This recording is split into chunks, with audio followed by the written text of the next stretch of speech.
If only you could control what other people do. How much would you pay to control someone else for 60 seconds? Welcome to Kingdom Speak with Pastor Daniel McKillop.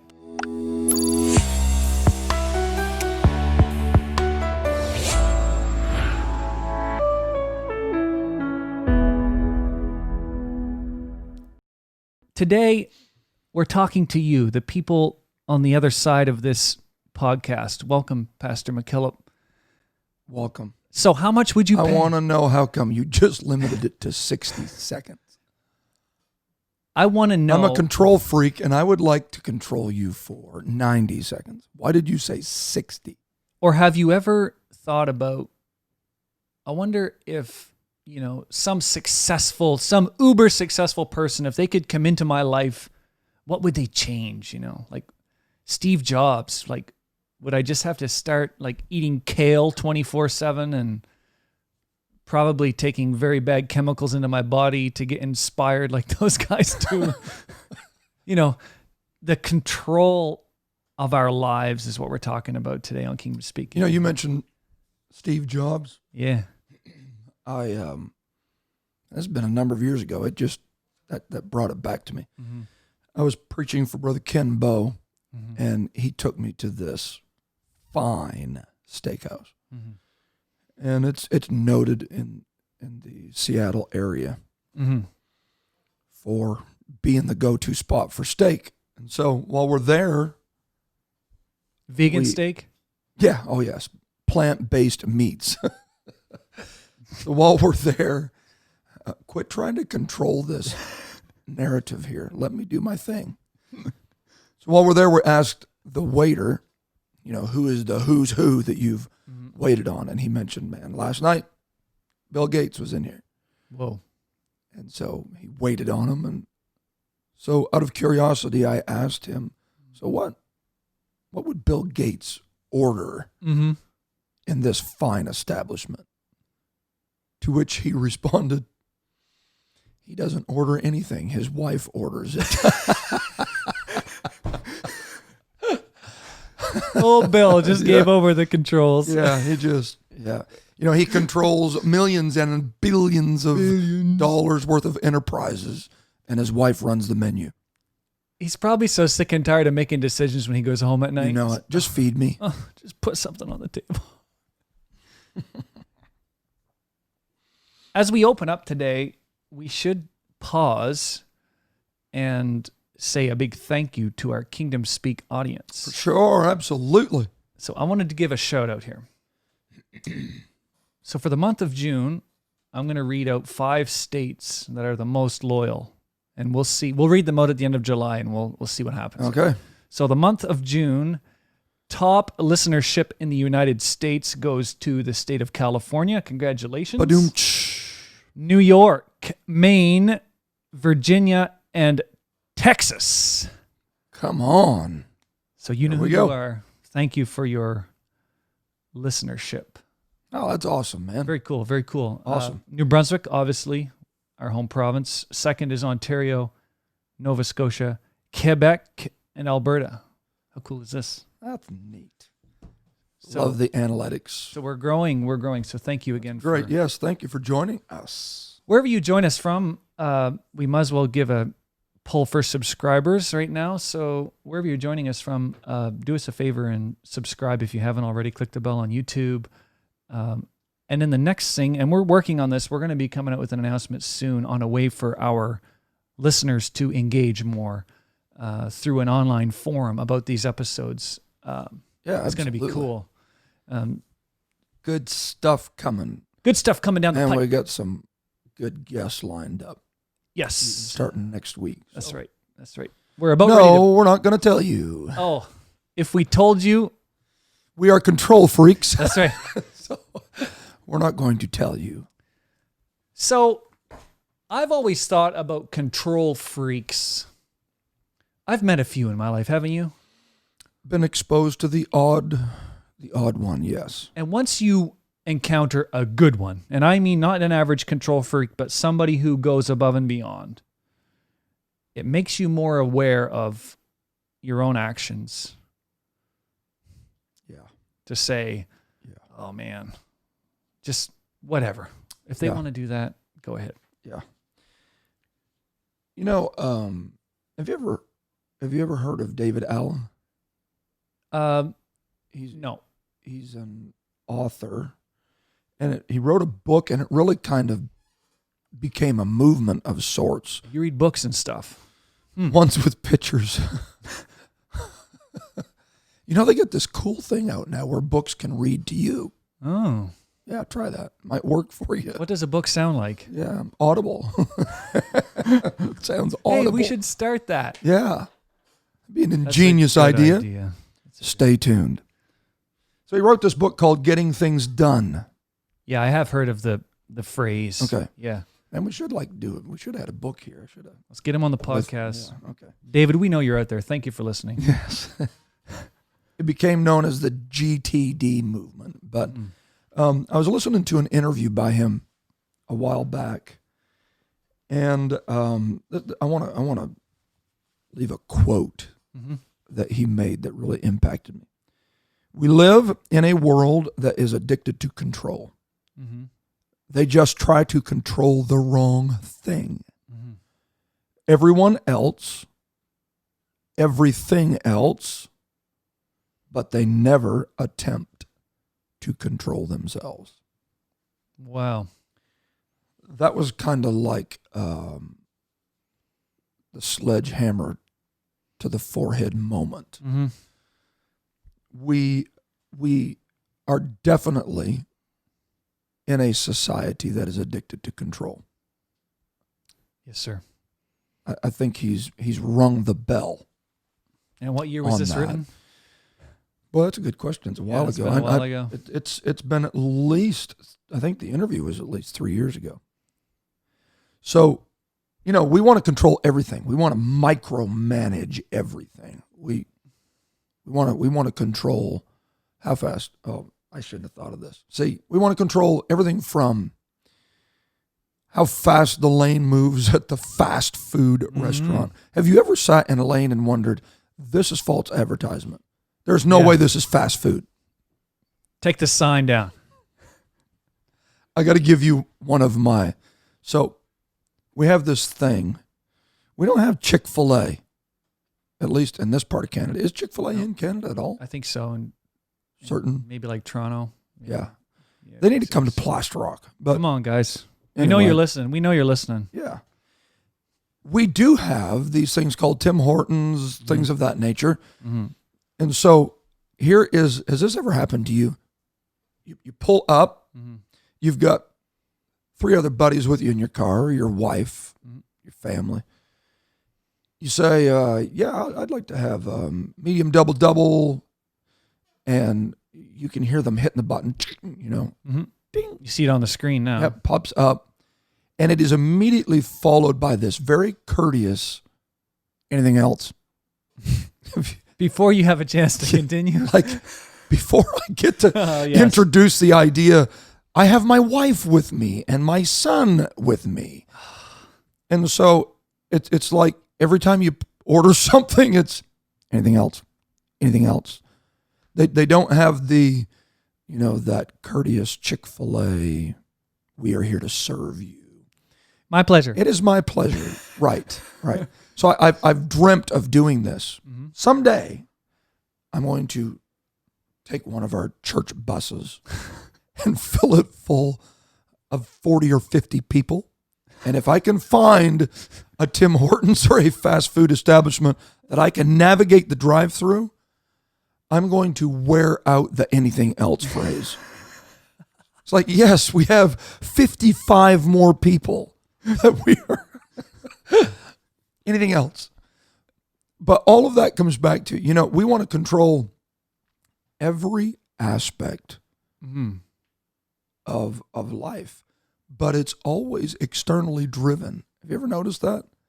Or at least the propensity is it's externally driven. I want to control how you treat me. I want to control how you think about me versus controlling me. And I really think that's a key principle that David Allen was dropping. And ironically enough, there's another book that I read every once in a while Mm-hmm. that seems to be inundated with that same philosophy, controlling yourself. Hmm. Have you ever noticed that blame is kind of treated like the hot potato? Oh yeah. Why would I take the credit for it when I could give it to someone else? Yeah, like it's just, let's just hand it off. But when it's success, pour it Count- on me. count Pour it. me in. Yes. Pour it on. I didn't do it. He did. Yeah, I'll take responsibility for success. Yeah. You always want to throw that off on someone else. Yeah. But I believe that these are signs of the times. Mm-hmm. Paul's writing to Timothy, and he says, just warning you, son, perilous times are coming. Mm-hmm. Men are going to be lovers of their own selves, covetous, boasters, proud, blasphemers, disobedient to parents, unthankful, unholy, without natural affection, truce breakers, false accusers. And he drops a word in there that is not used Mm-hmm. a lot in our everyday modern vernacular, incontinent, Mm-hmm. which really by definition means a lack of self-control. All of those guys mentioned there, people kind, truce breakers, false accusers, despisers of those, all of those people you could say have a blatant lack of self-control. Yeah. No discipline. No filter, Yeah. unhinged. It's and those kind of people, and is that not the sign of the time? Bro, That is the screaming headline of our world right now. No self-control. There's not enough control freaks in our society. Where are the control freaks? Defined as David Allen would say, or defined as the Word of God would say. It's very true as I think about this right now. Like all of these movements are, we need to stop this. Mm-hmm. We need to do this. Mm-hmm.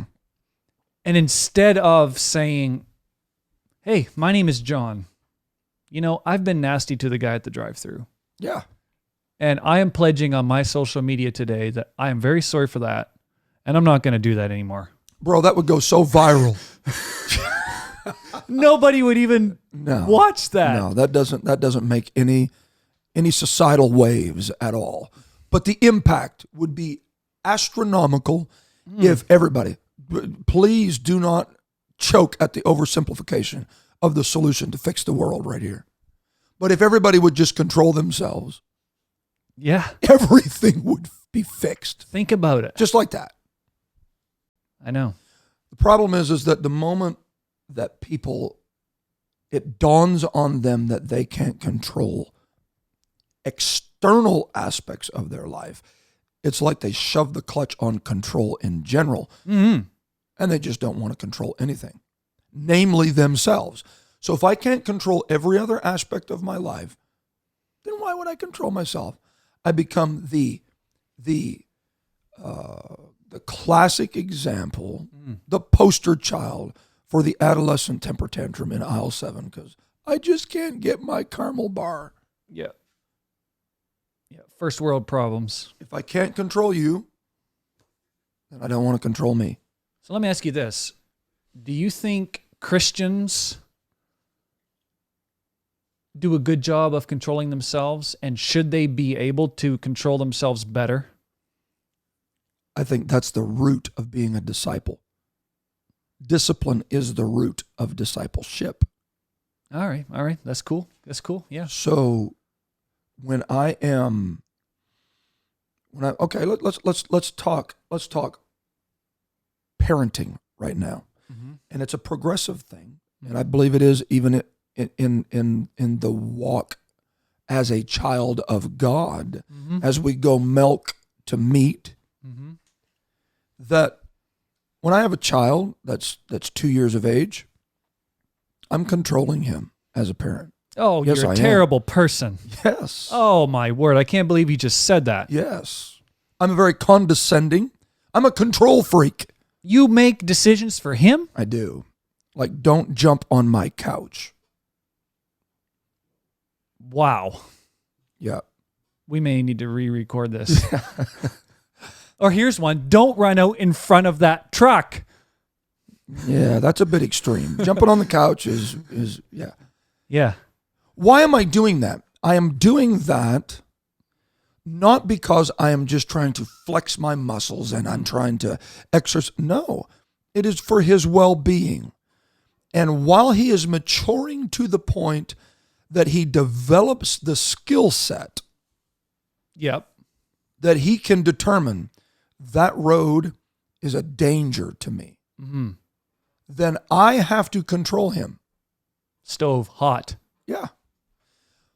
But hopefully, as he matures, the relationship between child and guardian changes. It has to evolve. Hopefully. And when you run to the other end of the spectrum, and now you've got a 25-year-old child that is still tethered to mama's apron strings, Yeah.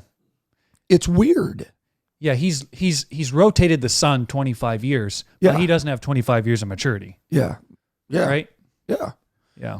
So if you're still having to hold his hand at 25 years of age to keep him from clearing the grocery shelves, then there's been somewhere, Mistakes were made. yes, but not by me, Yeah. not by me. We would hate to blame anyone. Yes. Back to the hot potato, right? We got to hand it off. Now, it's humorous and infuriating if you happen to be trying to grocery shop at the same time as that whole meltdown is going on. Mm-hmm. But man, in the kingdom of God, after 20 years, you really should be able to say no to yourself. Mm-hmm. I asked someone the other day, wasn't even a member of our church, it was a professional that I was having a conversation with, and I asked her in the discussion, how long has it been since you've said no to yourself? Mm-hmm. Not no to somebody else, and not no over something that is blatantly, obviously, societally, in her case, or biblically, morally wrong. Yep. Yeah, I get it. There's no bragging rights for me not going out and murdering somebody. Nope. I just said no because I didn't choke the guy out. I was exhibiting self-control. Well, kudos to you. Mm. But how long has it been since you've said no to you over something that really, okay, Paul said all things are lawful, but not everything's expedient for me exactly where I'm at right now in this moment. How long has it been since you've exhibited self-control? So coming back to your question of discipleship, this is the root of becoming a disciple. And it's also a sign of the end times. People in these perilous times are not going to be able to say no to themselves. Everything that's going on in our world right now really is in the book.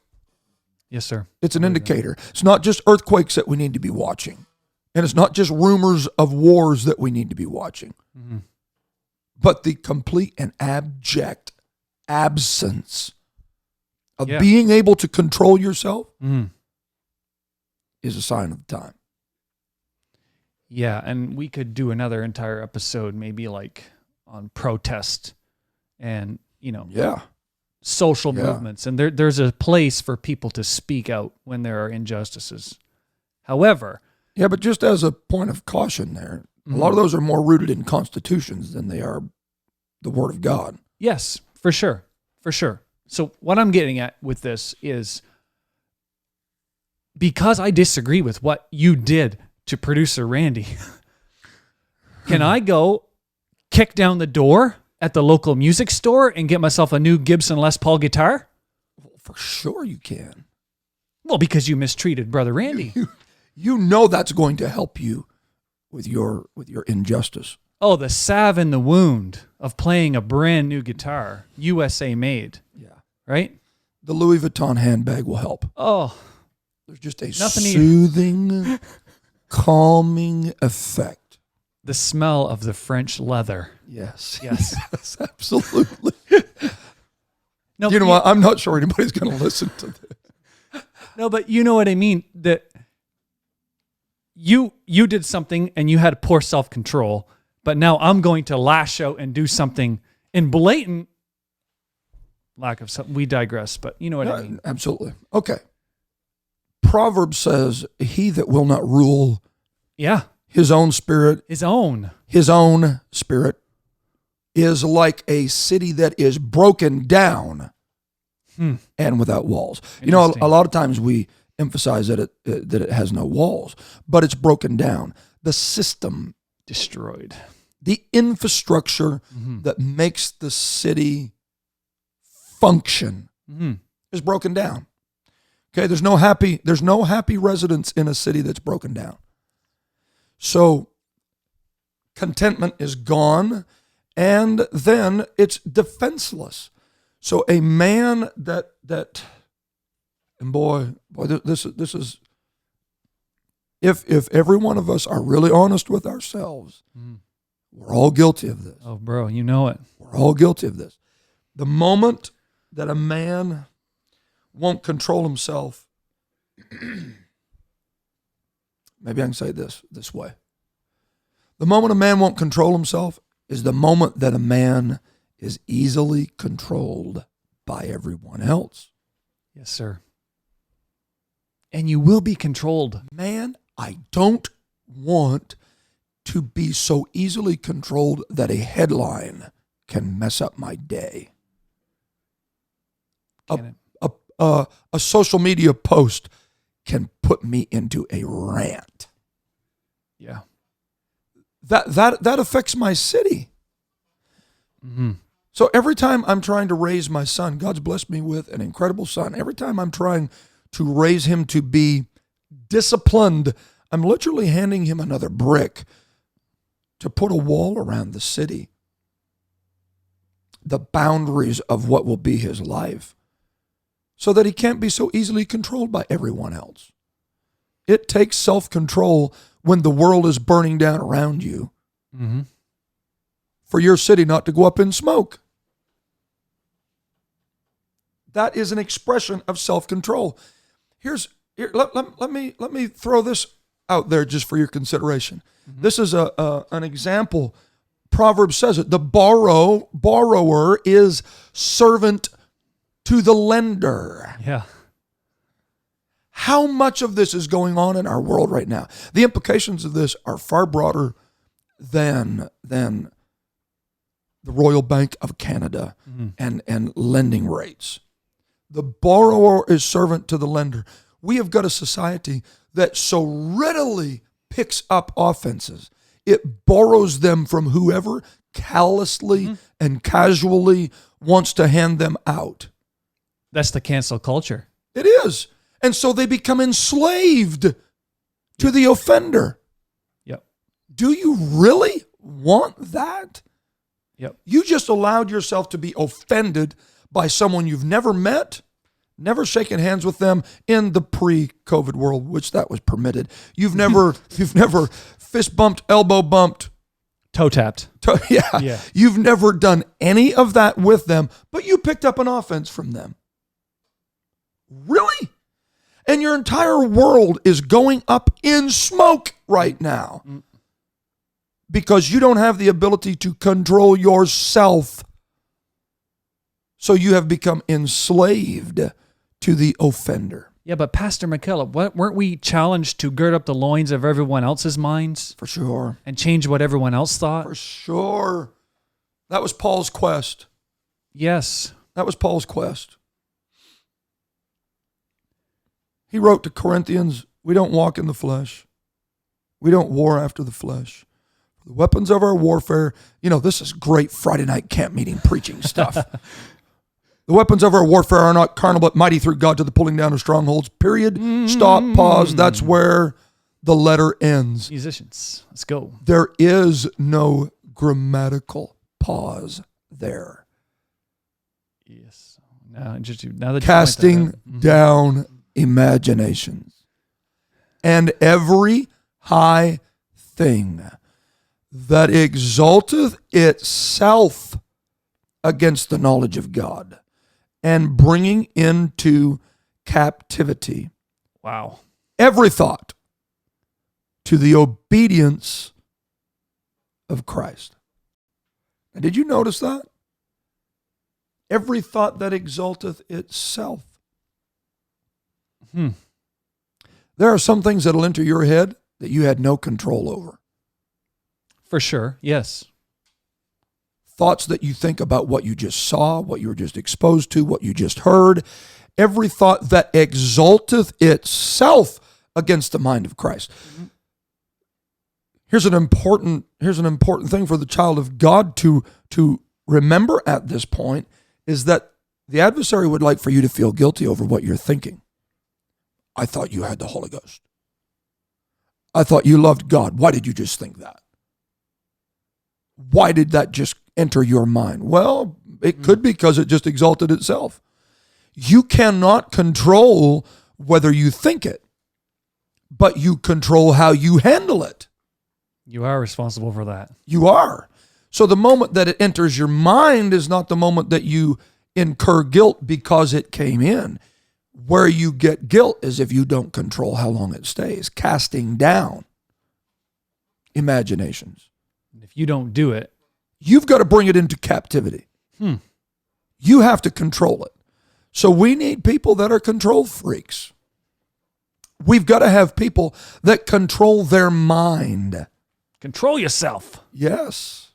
Yes. Control what you can, man. And if you don't, so if I just go, full Red Bull mode this afternoon and go get of the which you are capable, and go get in my vehicle and put it to the floor and take off through our village and, high speed chase, you fill in the blanks. I eventually will encounter people that are trying to control you, who will control me. They will. And they'll put a plate of probably gross food under the door every day. And they'll say, put on this jumpsuit, and there's control out there. Until you learn to control yourself, we're going to help you. We're going to control you. You had an interesting thing about friendships. Yeah.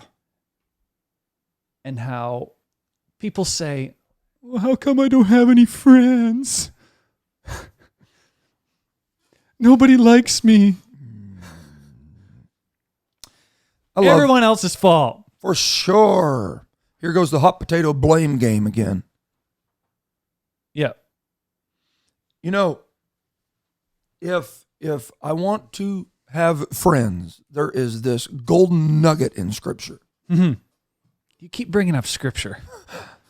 There is this principle in the kingdom that says, if I want friends, I need to control them so that they can be my friends.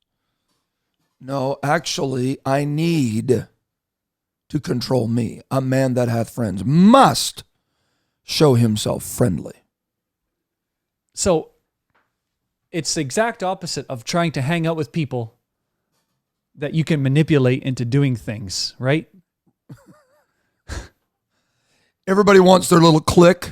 Yeah. Yeah. That's the antithesis of what real friendship should be.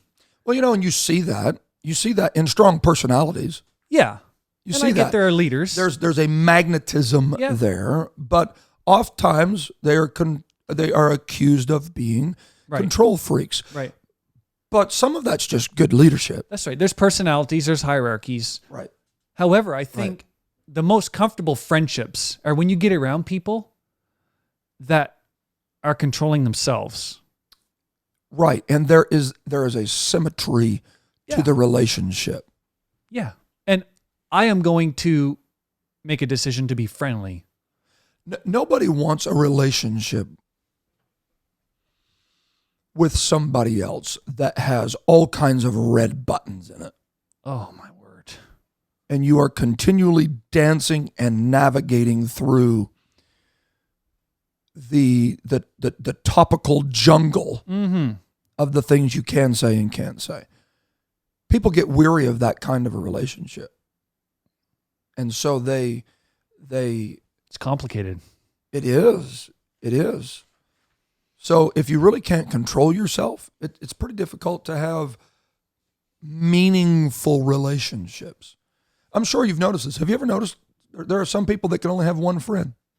Yeah. Yeah. And they're just friends until the button is pushed. Mm-hmm. And then it's just a castaway society. And I move on, and they're trash, and now I've got a new friend. If you ever find yourself sitting in a room with somebody and you look and you realize, I've known this person for a year and I'm the oldest friend that they have, that might be an indicator to you. Get ready. Yep.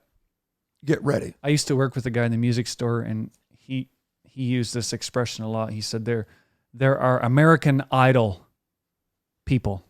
So the culture of American Idol is you're only as good as your last song. So you get up, you nail it. And what is the British dude's name? I don't even know his name. The judge. Simon Cowell. Yeah. So he says, "Oh, it was wonderful." And Yeah. everybody says, "But if you do bad next week, you're off the show. You're gone." Yeah. And that's what we remember. Yeah. But what about last week? Yeah. Failures are a whole lot easier to remember than successes. Yeah. And that's a scary thing. So how does this apply to the church? So I come to church and I sit down in the pew and I say, "Pastor McKillop, preach to me and control me so that I don't have to go home and..." Yeah.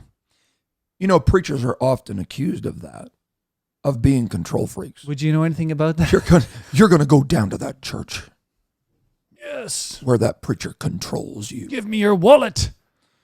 When the reality is that the objective is to make a disciple out of you, not a dictator out of me. Wow. If I, through the Word of God, can teach you the benefits associated with controlling yourself. Jesus made disciples. He did. He raised those guys to go and do. He did. He did. He knocked on the door, and if he didn't answer, it's no problem. Moved on. And then he chided Peter like, you just cut the guy's ear off. You probably shouldn't have done that. I'll fix it. Little lack of self-control. I'll fix it. And now I'm praying for you that your faith doesn't fail, because you're going to have to go do stuff. You better learn to fix that, Peter. Yeah. Yeah. How many times has God had to rescue us from our rashness? If you don't put the sword away, you may not be around for Acts 2. Yeah. Somebody else is Oh, come on. If you live by it, you die by it. Well, so worship. It's an integral part of worship. Control is an integral part of worship. David, leading the Ark of the Covenant back, dancing before the Lord with all of his might, going above and beyond. All right? He is so enthused that the Ark is finally coming back to Jerusalem that he takes off of his royal apparel and identity and becomes common. And he's worshiping publicly. Michael observes this from the window and begins to despise it in her heart. She knows. She was raised in royalty, and she knows what kings are supposed to do and what they're not supposed to do. And so it is in that moment, it's in that moment that when David goes home, that she chides his worship. David is a great man. He's a psalmist. But in my opinion, he lacks self-discipline in this area because he allowed what others were thinking about his worship to affect it to the point that we never read that David danced before the Lord again. Wow. Worship is an absolute expression of self-control, self-discipline. Here's another one. Jesus is in the home of Simon. Mary comes in. Mary has a reputation.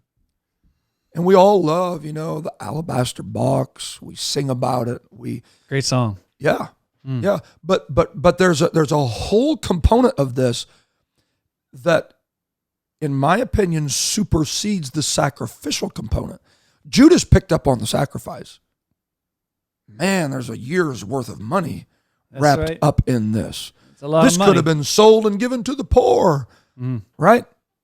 The component that we seldom highlight in this moment is her ability to stay focused with everybody around, excluding Jesus, being critical. Simon being critical, Judas being critical. She stayed on point when it comes to worship, bro. She stayed on point. You got to stay focused to be able to keep your head in the moment and cry enough tears to wash his feet and wipe his feet with her hair while everybody else is expressing their opinions about you, A, and B, what you're doing, and the fact that they're attacking Jesus. I thought you was a prophet. Don't you know what kind of a reputation this woman has? This is all going on in a worship service, man. And the object and the offerer stay so in the moment that it's not ruined. It's incredible. Worship is an absolute expression of discipline. It's not just an expression of sacrifice. It is an expression of discipline. You've got to stay in the moment. The blind boy sitting on the side of the road screaming, Jesus, thou son of David, have mercy upon me. At that moment, with everybody around going, shh, hush, hush, hush, hush, hush, shh, shh, quiet, quiet, he stayed on point. It's one thing when a baby cries. Yeah. And you're like, oh, that kid won't be quiet. Yeah. Yeah. But to have one of these inner circle disciples begin to chide and you just keep on going. Wow, what an example. So she's at Jesus' feet. She can't control what they think about her. So she stays on point with expressing what she thinks about him. How many times have we heard it? If someone begins struggling, bro, this is pastoring 101. Someone begins struggling with offense, bitterness. I can't come to church. Everybody's saying, everybody's thinking, everybody's, they know what I did. So that is just step 2 to the lack of self-control. The lack of self-control brought about the action. That's why you have the guilt associated with it. Yep. But now you're adding another expression of the lack of self-control. You're staying from where you need to be, the house of God. You're ceasing to do what you should do, worship God. You're being controlled by what you think. And the reality is the majority of the church probably isn't even thinking it anyway. But I can't raise my hands. I can't worship. I can't. Why? Because I don't have the control over myself. So again, coming back to, if I can't control everybody else, I just stop controlling me.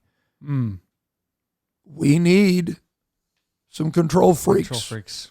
We need them. We need them. Control yourself. So that also kind of flips a bit of what I've thought about this before we flip topics real quick, just about, worship being submission. Yeah. There's more to it than just submission. Yeah. It's probably 50-50. It's 50% submission and 50%, I don't know if that's exactly right, but it's at least a combination of submission and self-control. You have to be disciplined to worship God when you don't feel like it. Yeah. Yeah. That is why it's called a sacrifice of praise. Not just because it costs something monetarily, but it also demands that when my body doesn't feel like it or my spirit is offended and grieved, I'm going to do it anyway. Why? Because I'm controlling myself. I refuse to let the Michaels of the world and the Judases of the world dictate to me worshiping God. So it's one thing on that to let Michael and Judas say their thing. Yeah. But when you get them on your phone, in your social media feed, or they're texting you, that takes it to a new level. Am I right on that? Yeah. Okay. Whenever Nehemiah is a class example of this. Nehemiah is trying to do something for God. Nehemiah is the express example of vision, Yeah. leadership, Mm-hmm. stepping into chaos and trying to bring order out of it. Amazing. Okay? Yeah. Brick by brick, he's trying to motivate people, keep them on message, keep them on point, rebuild the temple, rebuild the walls, clean up the neighborhood. Yep. And he looks up and here comes hashtag Sanballat and Tobias. And what do? They begin engaging in conversation. Laughed us to scorn. Yeah. That's what it says. Notice that it's conversational. They didn't come with weaponry. No. They came trying to control the narrative. Mm-hmm. Because if you can get them engaged in a conversation, you cease progress. They That's right. stop building That's right. the moment that they start talking. Wow. And so there's times that there's going to be conflict, people, and not everybody's going to be happy with the progress you're making and with the vision you've got. Just ask Joseph. I mean, it's great that you got a dream, boy, but that doesn't mean I have to like it.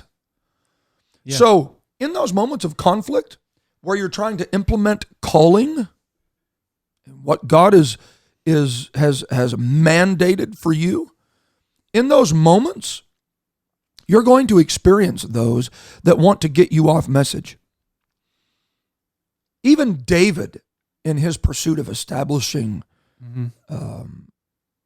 victory and extending the boundaries of the kingdom, even before he was king, man, he comes back from this successful military campaign, and Ziklag's going up in smoke. Mm-hmm. His wife is gone, his kids are gone, and the moment that external pressures get to the point that loyalties within begin to dissolve, that's a leader's nightmare, man. Who does he turn to for encouragement now? You know what the Bible says? This is the greatest expression of self-control. David encouraged himself in the Lord. If you're going to be a successful child of God, you've got to learn how to do that. If the only encouragement you can get and muster is when the 100-voice choir is chanting your name and everybody online thinks you're a hero, there's times you have to come back when the smoke is ascending and your kids have gone crazy and your wife's taken captive, hopefully figuratively speaking. Yeah. You've got to be able to encourage yourself in the Lord. And so Nehemiah, you don't think Nehemiah had to do that? All of these people are working in a chaotic situation. And Sanballat and Tobias are just, they are trying their best to, don't forget the objective here. They could care less if they converse with you. They want to stop progress. That's right. They hate what you're doing. They do. Yeah. The objective is they don't want the temple rebuilt and they don't want the walls rebuilt. They want it stopped. And ironically, they do it by conversation. I really do think, as popular or unpopular as this will be, that the apostolic movement needs to learn a little bit about controlling themselves in this particular area. I need to learn how to control myself. Social media, everybody's listening right now. Oh, man. Social media has made it so easy for everyone to have a platform. And just because you have a platform, you think you have a message. You know, you know what they call them? They call them influencers. Yes. These people with millions of followers, and they call themselves influencers. And if we're not careful, And I know we've talked about this in previous episodes, but this is the hoorah of the day. The pulpit loses its influence. Mm-hmm. And it becomes one of many outlets. And I believe social media is a powerhouse of potential. But if we're not careful, the Sanballats and Tobiases of the world now have access to us. And they hashtag us into engaging in conversations that stymie the progress of the kingdom.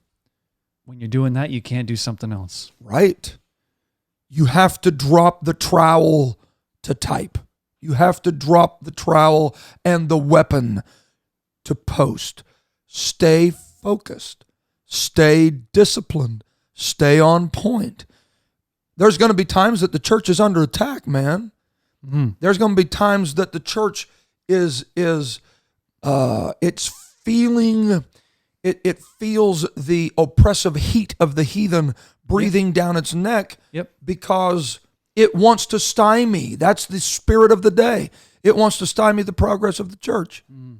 And if we stop every time that that they start barking out this nonsense, we've got a little bit of personal experience with this. Yep. Man, are you not going to respond to that? We're waiting on your response. How come you're not going to say something? Don't you know what they posted about you? Don't you know what they said about you? No. That's right. No. Do you know what my response is? I'm going to build. That's right. I'm going to keep stacking a brick on top of each other.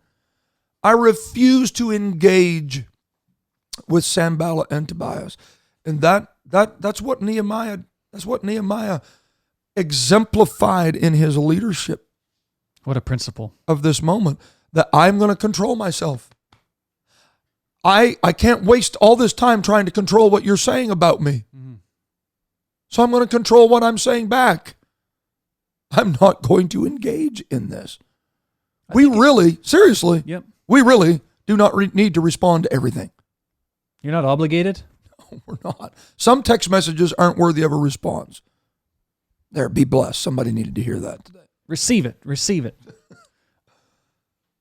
I think we underestimate the influence that is put on us by social media. Certainly. And media in general. We do. And you need to learn to control it. We do. You need to be able to control yourself. Going back to Proverbs, you got to control yourself, or your city's always going to be going in an uproar. I'm not a gloom and doom, but I read my Bible. This is the end day. For sure. These are signs of the times. I think we need to understand, as believers, get ready. Chaos is not going to evaporate after the next election. Oh my Lord, no. This is here to stay, people. So the church needs to learn how to adapt to this. We need to learn how to have revival to this, during this, in this. Mm-hmm. As a part of this, we need to learn how to raise leaders in this. Mm-hmm. We need to learn how to raise families and build people to the point that they can control themselves, so that when the whole world is smoldering, man, we're still watering our lawns in Goshen, man. It's fine over here. Yeah, well, Pastor, have you heard about whatever? Have you heard of? No, actually, I haven't. Yeah. Yeah. And it's okay to not. Sometimes it feels good just to say, you know what, man, I haven't been paying attention to that stuff. Yeah. Fasting is more than just food. Well, yeah. You can do a media fast. Yeah. Sometimes it's more painful. If we're not careful, we really are addicted to what Sanballat and Tobias think. I'm not addicted. I just can't stop thinking about it. You're never addicted until you try to quit. Yeah, you're right. Speaking of trying to quit, you think we should try to quit? We should wrap this up. This episode. Longest episode ever. So let's finish up talking a bit about leaders. So there's this thing that I've noticed. So when the people that try to control you realize that they can't control you anymore. Yeah. That makes them pretty angry. It does. It does. You know, we've seen this, and we've all experienced this. And if by chance there happens to be a prodigal listening to this, they need to hear us say we love them. Absolutely. And the Father's house is ready to party when they come back. Not all backsliders, that being said, are created equal. And there are those that are not happy and will never be happy until they can engage the church in some scandal. Mm-hmm. And the church just needs to grow up and be disciplined enough that haters are going to hate. Mm-hmm.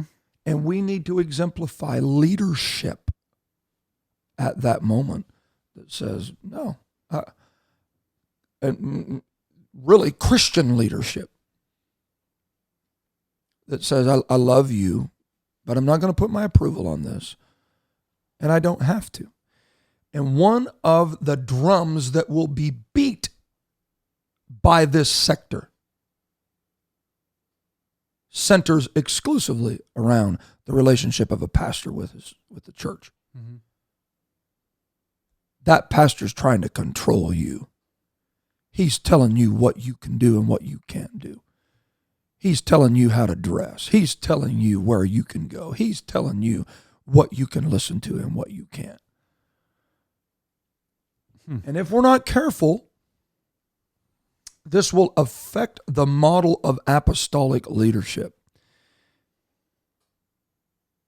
Mm-hmm. And we've seen this where churches really do try to control leadership. Yes.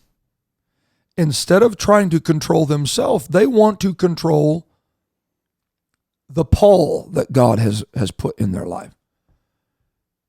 Israel is standing around the base of a mountain that Moses has ascended up into. They know that their man of God is in tune with God. They've seen the lightning flashing. They've seen the fire falling on the mountain. They've seen the cloud descend. But Moses has been up there 40 days, and he said he was going to be back by now. And he's not back. And so the moment I can't control my leader is the moment that anarchy begins reigning. If I can't control him, why try to control me?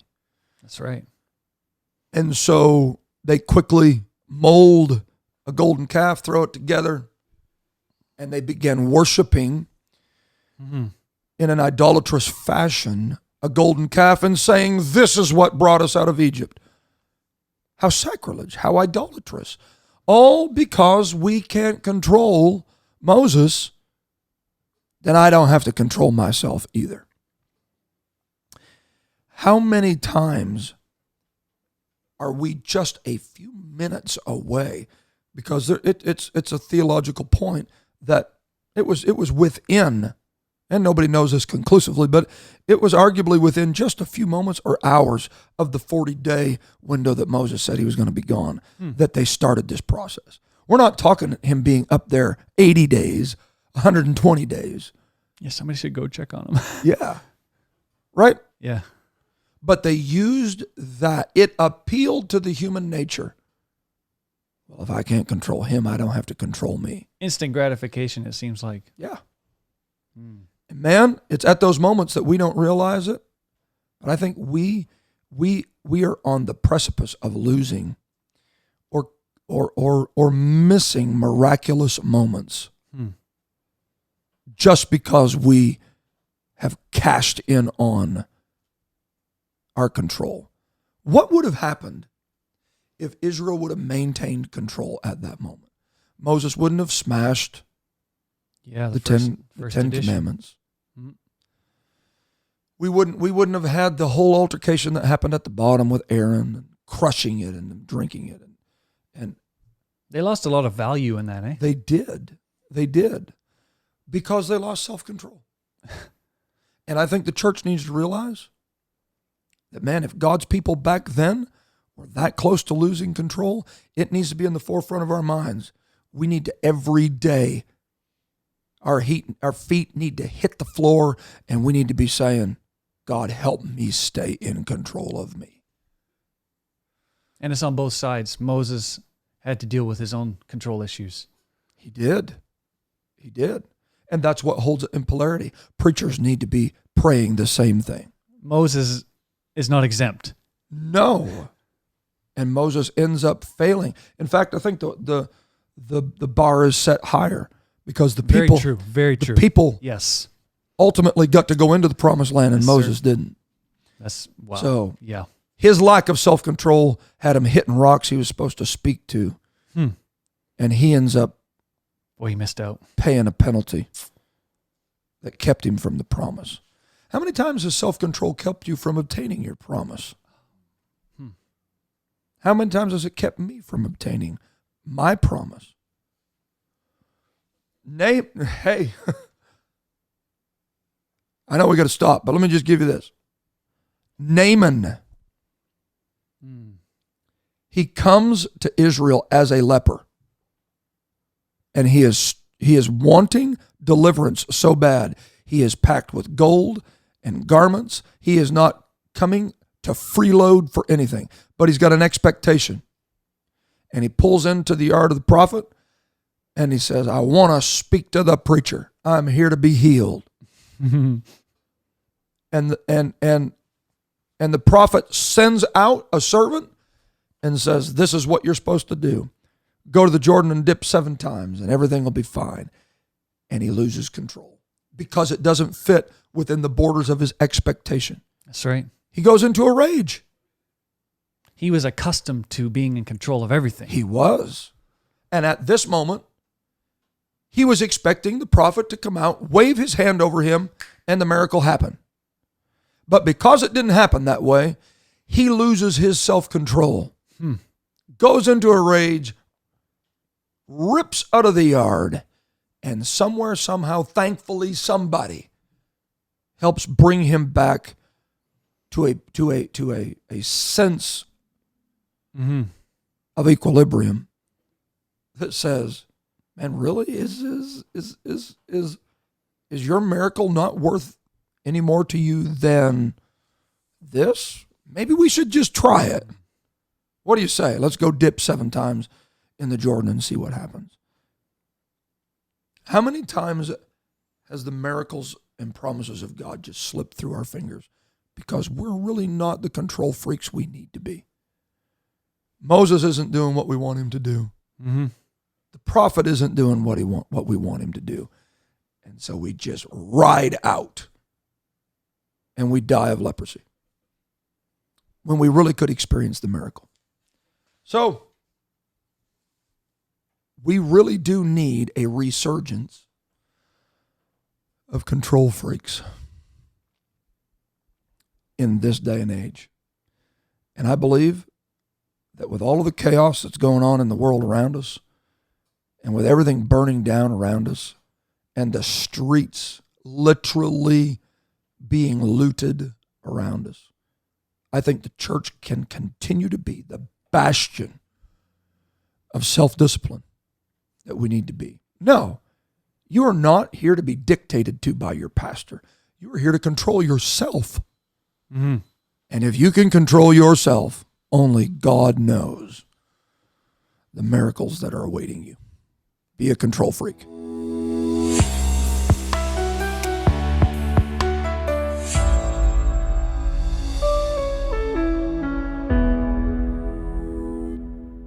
So as you've just heard, clearly the blame is on your shoulders. You are responsible for what you control today.